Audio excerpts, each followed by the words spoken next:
ছোট্ট নিরীহ শিশু অশ্বত্থ প্রাসাদের ছাদে চোখ মেলে।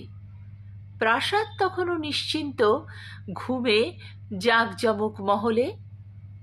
হাওয়ায় ওলট পালট পাতাগুলি সবুজ লালচে আভা, শিকড়ের রং কিন্তু জ্বলে পুড়ে যাওয়া আগ্নেয়গিরির লাভা। নিরীহ সুতোর মতো শিকড় প্রাসাদ করে বেষ্টন, মহিরুহ হয়ে চুরমার করে শিকড়ের আলিঙ্গন। সতর্ক থেকো। মায়ের কোল আলো করে শিশু এলো ধরা, তার হাত ধরে আগামীর পথ হবে গড়া।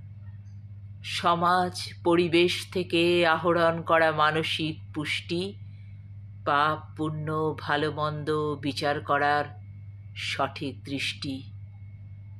কিন্তু মানুষ নামের মানে যখন মলিন হয়ে যায়, হুঁশ হারিয়ে মান ভুলে সে অসুর হয়ে যায়। নিরীহ ভালো মানুষের আড়াল অথচ মিথ্যার শিকড় ভাঙে সম্পর্ক, ভাঙে আশা বিশ্বাস, গড়ে কলঙ্কের দেওয়াল। সতর্ক থেকো, সদা সতর্ক থেকো।